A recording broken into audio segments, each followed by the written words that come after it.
Welcome to Happily Ever After is just the beginning. Keeping your relationship not just together, but happy, and we mean truly happy, is part art and part science. You've come to the right place. Here's your host, Leslie Dories.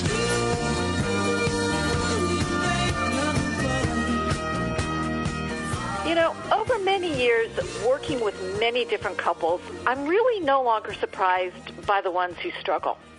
I'm actually surprised by the couples who don't. And you might think that's because the couples who actually come to see me are the ones having difficulties.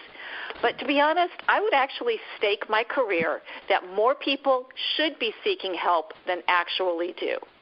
And unfortunately, I think this is in the process of getting worse, not better. And that's because what people want out of marriage, out of a relationship, is changing, and most couples just really aren't prepared. And I do believe that both men and women want a relationship based in love, support, and connection, but they struggle with how to make this happen.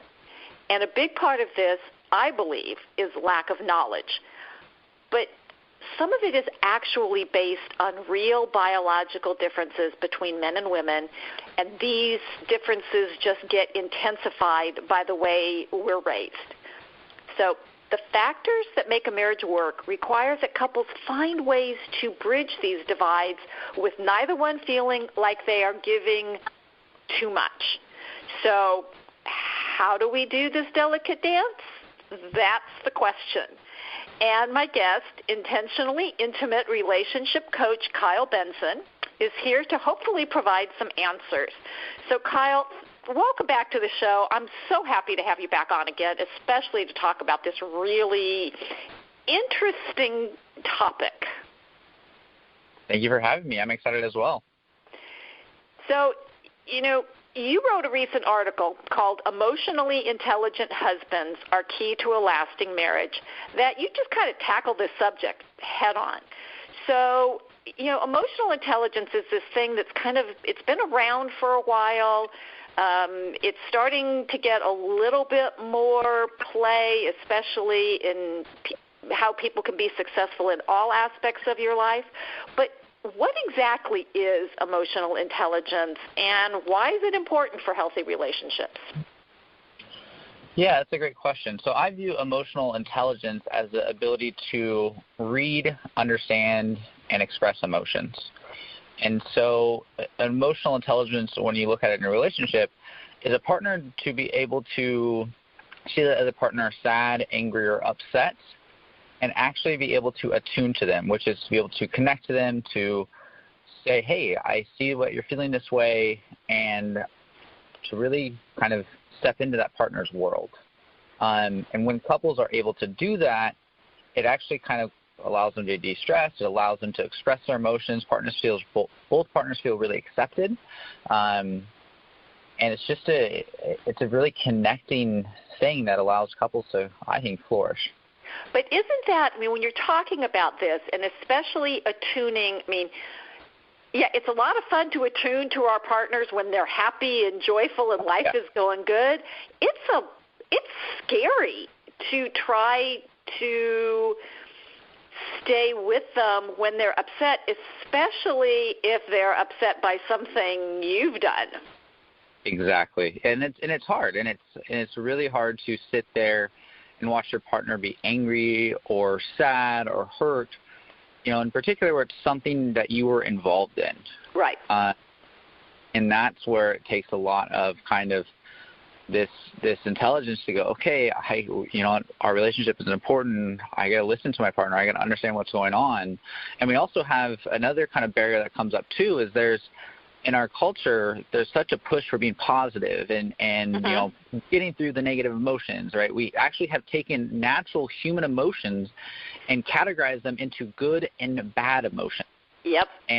And what we want is, like you said, it's so easy to be happy and joyful and loving and caring and when your partner's like that, great, it's such a great time. But then when things turn into the sadness, into the anger, into the fear, all of a sudden the other partner, they kind of freeze. And And I know in my own journey, there was a time when I think I was back in college, and my partner, she was bawling her eyes out over something. And as a man, I was kind of I felt paralyzed. I was like, what do I do? I'm not sure what these tears mean. I don't know. Right. I just felt completely lost. And at that time, I did not know how to handle, how to be comforting, how to be soothing to my partner at that time. Right, especially going back to what I said, tears can make men really uncomfortable. Oh, yes. Because a lot of times they were told from the time that they were little, crying is bad. It's like you're not supposed to cry. So when they're confronted with somebody who's crying, it's no wonder they don't know what to do. Right, exactly, and it's culturally conditioned into them, and as a guy, for whatever reason, how we've been socialized, we've kind of split also the emotions too. Guys are supposed to be more illogical. They're supposed to be, problem solvers. They got to do this thing, and ironically, they end up shutting out the part of themselves that is really emotional, and actually, I believe adds a lot of meaning to life.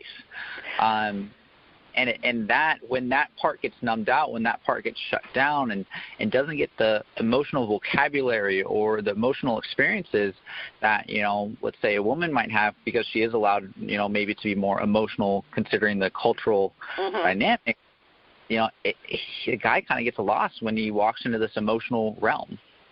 Well, and you bring up an interesting point that anybody who's taken an antidepressant will recognize, because when people take antidepressants, yes, they stop feeling so bad, but they also stop feeling so good. And people don't understand that you can't selectively shut down emotions. If you either shut down the harder ones, then you're going to shut down the ones we want, the joy, the love, the happiness, if you're shutting down the hurt, the frustration, the fear. Exactly.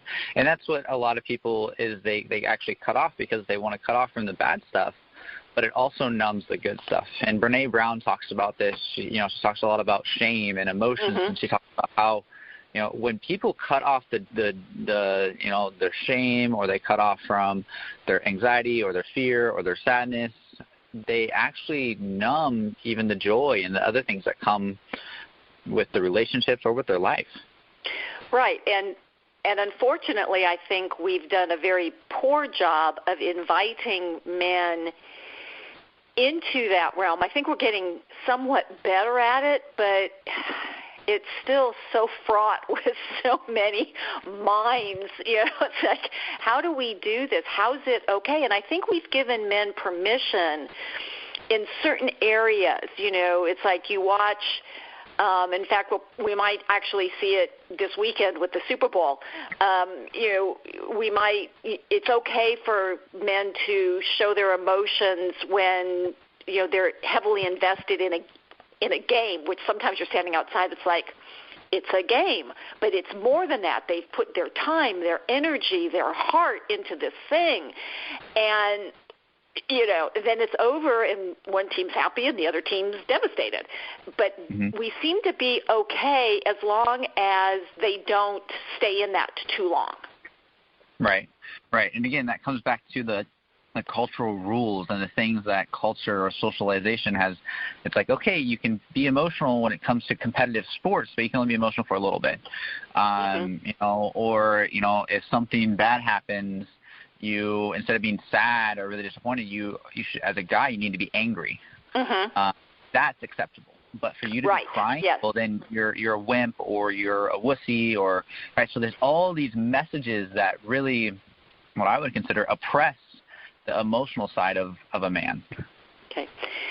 So we're talking about the importance of being able to access emotions, and I know that a lot of times I get met with this idea. The guys are like, well, my wife has to explain, the feelings. If there's not a logical explanation for the feelings, then they're not important, or they're, And you actually kind of bring this in the article when you mention this. And when I read this, it really surprised me about 81% of marriages will implode when a man is unwilling to share power in his marriage. And I think that kind of this idea that we're talking about being emotionally intelligent and being accessible is sort of what you're talking about when you're talking about sharing power. Is that the right idea? Yeah, it is. So, for example, like one partner wants to, they're having family over, and they're kind of feeling a little bit overwhelmed. They need some support, and the husband in that instance goes, nope, I can't help. I got this thing I got to go do. In that instance, it's just like, it's my way or the highway, compared to a more relational stance, which is, yeah, that's a lot. Okay, I can do this for a little bit, and then I got to go to work and work on this thing. But then when I get back, I'll restructure. I'll do this thing to help you out. And that's a much different response. And nope, you're kind of on your own. I'm going to do this thing. Good luck. Yeah, and a lot of times what women will do, speaking as one, is we just shoulder it and then we just get really ticked, which is not helpful either. And then we don't ask the next time. So what you're talking about sounds a lot like a negotiation. It's not he has to not do something that is important, like go to work or do whatever, but it's about more the willingness to step in and, I don't want to say help because I don't like that word, but be a partner, shoulder some of the responsibility. Right, and that's just it. If you look at a couple, they're pretty much a team, right? And when one partner, isn't honoring the team, the team kind of struggles.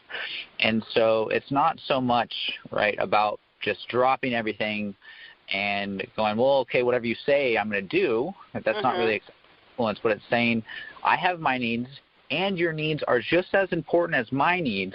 How do we make this work?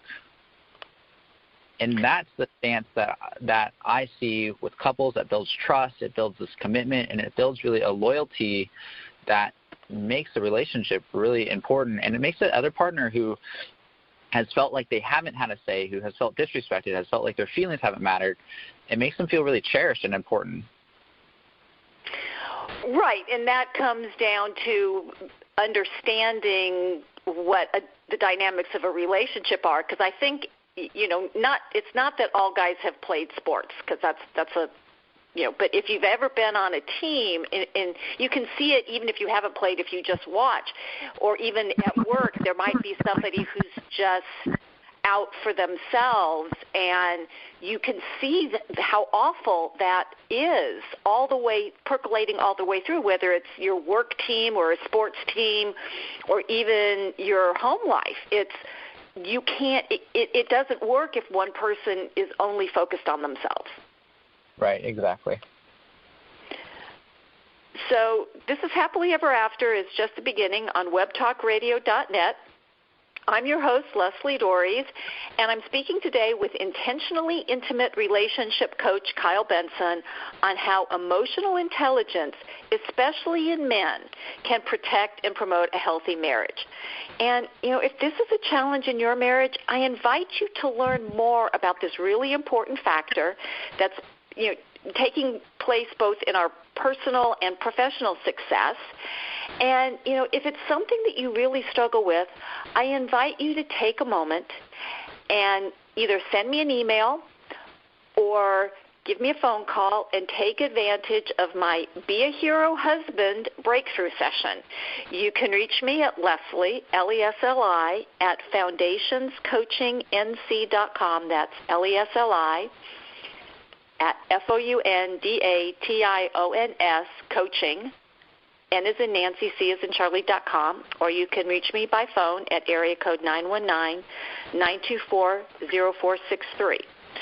So back to talking with Kyle and the importance of emotional intelligence in a relationship, which we're talking about, and it's an important topic. So I know that one of the challenges for men to reach out and accept their wives' influences that they kind of feel ganged up on. And I've heard some pretty harsh things from the wives that I work with.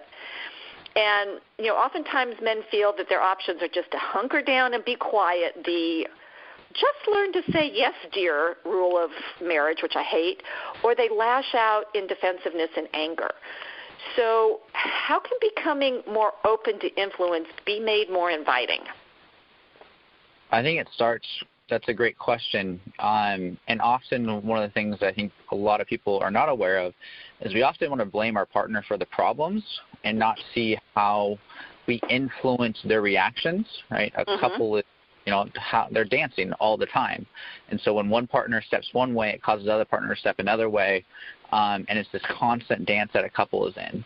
And so, when a partner feels unheard, when a partner feels like they're not important, sometimes they escalate conflict just as a way to get their partner to pay attention to it. They might get mean, done that. Yep. They might intensify their voice. And the hope is, then they'll finally pay attention. But any criticism is not constructive. It is actually pretty hurtful. And what happens is when your partner feels personally attacked, or when they feel, when you call them a slob for not cleaning the house, or you attack some form of their character, they're more likely to then be defensive than they are to actually go, oh, you're right, let's work on this. And so, it's not, a lot of people talk about, the active listening model. Well, the partner who's listening just really needs to listen better. That's not true. The speaker also has to have some rules on how to speak well, so it actually helps the partner in listening. And so if you're going to make a complaint, is to really make that complaint by expressing your feelings about a very specific issue and expressing a positive need out of what the problem is, instead of, well, you do this, you never do this, you always are, this way. And that type of thing is actually going to more often shut your partner down or make them feel really attacked, which will then cause them to be more defensive. Right, or then there's the third thing, which, they become the lawyer and find the one time when the always never statement isn't true, and then it just wipes out right, exactly. what the purpose is. But you're making an interesting point, and one of, I believe it was Terry Real in his The New Rules of Marriage that I was reading about this, and he says one of the best ways is not to criticize or complain, but make a request instead, which when I read that I thought, this is great, because I'm now offering a solution to whatever it is that's bothering me. And there's a couple pieces of that I find very helpful in that. Number one, I actually have to stop and think beyond, I don't like this situation, and move to, what do I want instead? Exactly. And then I can approach, my partner and say, remember that thing that happened on Tuesday night? Well, I'm wondering if next time we could do it this way, as opposed to, the usual blame game. And, most people, when, they may say, oh, I can't do that, but what if we do this instead? Then at least we're having a conversation about the solution and not just getting wrapped up in what inevitably turns into a blame game of, I didn't say that. Yes, you did. No, it's like, and you sit there, it's like, oh my gosh. Right. Well, yeah, and that's just it, is even sometimes a partner will say, well, I feel really disrespected. And I'm like, okay, well, what would respect look like for you? How could your partner show you that type of respect? Or how could your partner love you better? And they kind of go, well, he shouldn't do that. And I'm like, okay, but what could he do? What are the actions he could take? Give him a roadmap to your heart. And what would that look like? And sometimes they just kind of look at me with a blank face. They're like, I don't know. Exactly. Which, how can somebody give you something if you don't even know what it is you want? Exactly. And that's what I tell my clients. I said, okay, so if I were sitting in your kitchen with a checkbook, with a checklist, and what behaviors would I be seeing that shows, oh, I feel respected, oh, I feel loved, oh, I feel important. Give me something with verbs in it, so that and it is. Sometimes I go, oh. Yeah. It's so important, because that's how you're going to actually get your partner to change. It's not this, oh, you're the problem. It's, hey, can you behave a little bit differently towards me? And here's actually how I feel loved. And it comes from a place of kind of this, hey, I'm teaching you how to love me better, compared to this, well, now you're in detention and you're this really bad person who can never get anything right. The first way of really teaching and inspiring your partner to love you better is going to work way better than punishing them for not knowing what to do.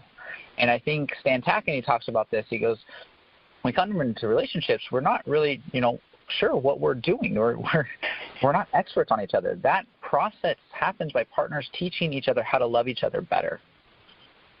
And that's a process that never stops. No, never. Because we don't stay static.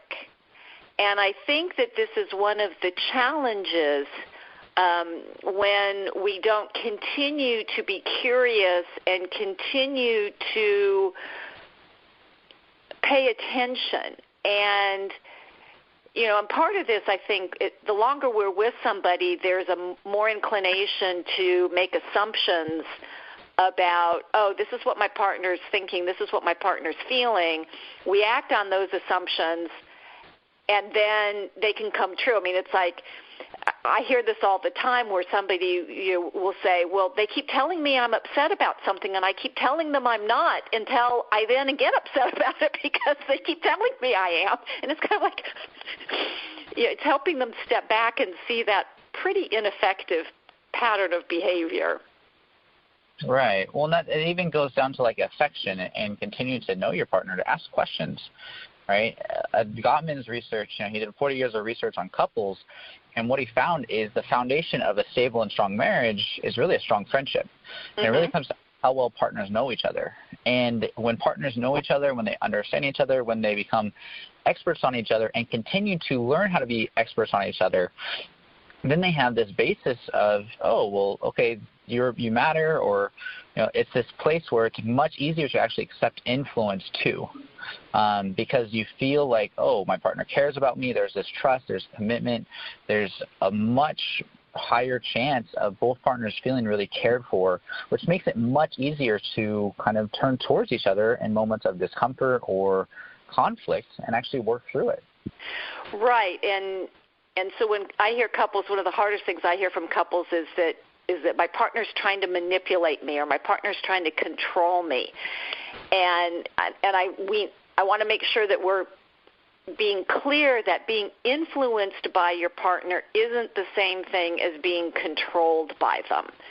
And I think that that's where being able to freely talk about who you are, what you like, what matters to you, and know that it's being heard is really important, and that it's not, my partner's saying this because they want to control me. Right. Well, it goes from a place of, are they controlling you, or are they really just trying to teach you how to be a better partner for them? And and the control part, I believe, comes a lot from childhood experiences or earlier experiences, where they've been in relationships with people who didn't really respect their opinion, who kind of just said, no, you got to follow my demands. That's the only way this thing's going to work. And so when they experience that in their adult relationships and they start to get even a request, they might see it as a demand, or even their partner who has not been felt heard or felt listened, they start to actually become really demanding. And so then that partner's like, well, now I'm being controlled. I don't have any say. I can't say, I can't negotiate for my side. I just got to give in completely. And so it's actually a two-way street. They think, my partner's just going to control me. Well, you're also not quite being very clear and honest about your feelings of being controlled, and not opening up the conversation to hey, when you say this, I kind of feel really controlled, and I don't think that's your intention, but can we talk about how to maybe work this out a little bit better? So that brings up something that you mentioned in the article. You talk about emotion coaching. So what exactly is that? Yeah, emotion coaching, there's two different routes. There's emotion dismissing and there's emotion coaching. So emotion dismissing is the partner's sad and it's like, you should just cheer up. Or the partner's angry. Or the partner's Suck really it up. angry. Suck it up. It's not that bad. Exactly. Or the partner's angry and saying, you should just go get over it, or it's not that big of an issue, or you should stop being angry, right? Those things, in a way, are saying your feelings, the feelings you have right now, are not real, they don't matter, and there's no point in you having them. which makes the partner really feel criticized. It makes them feel unaccepted. It makes them feel unloved. And so emotion coaching is the opposite, where you actually listen to the emotions and you explore what's underneath them. Why is someone angry? Why is someone sad? And let's ask, what are those tears about? What do you long for in that anger, or what's been blocking you in that anger? And really start to take that opportunity of your partner's negative feelings as a profound moment of connection. And I can see how it would be easier to do if somebody is sad or maybe afraid. But anger is a really hard one. And what do you recommend? Because, anger is scary. It's scary for the person feeling it, and it's scary for the person on the other side of it. Right. Well, and this is another important thing is, we have our feelings. We have our anger, our sadness, but we also have meanings behind those feelings. Right.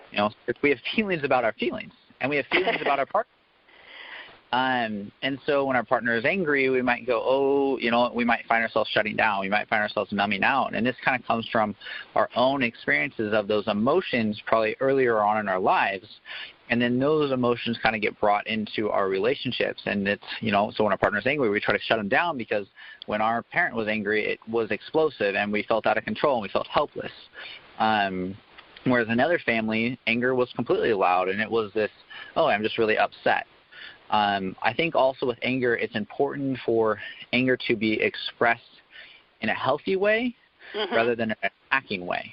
There's a very big difference between, being angry and being abusive. It's okay to be angry and say, I'm really pissed off, or I'm really angry at this, or I'm this way, compared to taking that out on your partner. And then when you're actually listening to it, I believe, and this kind of goes back to Dr. Gottman's research, underneath their anger is really there's a longing. And it's to ask yourself, what's the longing underneath that anger? And to start to seek, what do they actually want? What is this anger protecting? I see the anger. When I look at anger, I always imagine it's like there's a castle, and in the castle is the partner's heart. And then outside the castle are all these knights who are just trying to fight and just trying to protect that heart. And so I always ask partners, what do you think they're actually protecting? What are they fighting for? And it's a good way for partners to go, I think they just long to be loved. I long for them to have more. I think they long to have more time with me. And it's an important shift that gets partners to be like, there's a purpose behind their anger. Their anger is actually a sign of something they need. Right, which sounds really good in the abstract and really hard to do if the anger is being directed at people. And this is why I think it's really important in this whole conversation about emotional intelligence and learning how to deal with these emotions that, by the way, we all have. I haven't met a robot yet. Now, I've met some people who've been really, really good at burying their emotions, but they're always there because they're going to come out one way or the other, and it's much, much better for them to come out in a healthy way than in a destructive way. And but we need to learn, I think both men and women need to learn how to be more inviting. And I use two words that I think can be really helpful. It's like curiosity and confusion. It's like, help me understand, or tell me more about. And because, that can help de-escalate. And I think that's one of the first things is that people have to understand that you can't have these kinds of conversations if somebody's emotionally flooded. Both people have to calm down first. But then we have to have the courage to come back and say, hey, I really want to know what happened last Saturday night. Right. And that's the emotion component. It's this, tell me more about that. Why is this so important to you? Help me understand, right? And that, as you said, it de-escalates conflict as well, because the partner goes, oh, wait, this emotion matters. Oh, wait, my partner wants to hear me. My partner wants to listen to me. And then they can start to go, well, now I got to explain why this is so important to me. I got this opportunity. And when that opportunity is given, most people will take that. Right. And then there's another important factor to remember, that we don't have to justify or defend why we feel a certain way. The fact that we feel a certain way means we feel a certain way, and being able to explore it a little bit better, a little bit more openly, is the way to find a way to deal with it, as opposed to having it be dismissed, which is terribly frustrating and terribly disrespectful no matter who's doing it. Right. So, Kyle, can you tell people where they can learn more, maybe about emotional intelligence or the Gottman Institute or you, or because you have some very thoughtful information out there that's really, really helpful. Yeah, the best place to kind of read more about the stuff I write about and kind of learning about emotional intelligence is on my blog, and that's at kylebenson.net. My other recommendation would be to look at the Gottman Institute. As I mentioned a few times, there's Drs. John and Julie Gottman. John spent 40 years of research studying thousands of couples, and his research is very different because he just put couples in a room and really observed, the couples that lasted versus the couples who kind of fought and actually ended up divorcing. And so then he took that and he created a model from that. And so, in that he learned a lot about, how do you understand, how do you cope with sadness, how do you cope with anger, how do you cope with, your partner's fear, and really connect with them. And a great book, especially if you're married, is The 7 Principles for Making Marriage Work. And he has a chapter on accepting influence, which is really important. He also has a chapter on what he calls turning towards. And that, when your partner's angry and upset, you really want to turn towards them and say, why is this so important? Or gosh, this seems like it's really important to you. Tell me what's going on, or tell me how you're feeling. And that is going to actually connect you guys a lot more than saying, well, you shouldn't be angry. You need to tone it down. Yes, exactly. And it's important, I think, as you mentioned at the start of this call, is it's really about starting to get an education. And a lot of couples, a lot of them, they don't accept influence, or they don't turn towards, not because they're terrible people, but because they don't understand how valuable it is. Often the relationships, and even in these conflicts, it's the seemingly unimportant moments that are often the most important of all. And when couples realize how powerful the mundane, the little angers or the sadness and the expressions are, they actually start to build a much healthier and more connected relationship. And that's the good news, is that couples can actually learn to do this. And that's, I say that while there are general guidelines for what makes a marriage successful, as we're talking about with Dr. Gottman's work, what any particular marriage looks like is dependent on the two people in it. And for it to work, it has to work for both of the people. If it's only working for one, it's going to implode eventually. And the solution is finding ways to ensure that both people can express their thoughts, feelings, and needs. And as we've been talking about today, building your emotional intelligence is one way to do that. In fact, it's a really good way. So allowing for mutual influence is another, and that's part of this whole dance of marriage that we're talking about. Letting go of the need for power and embracing connection is really the way to happily ever after. So I invite you to investigate that, to keep listening to the show, and until next week, stay loving.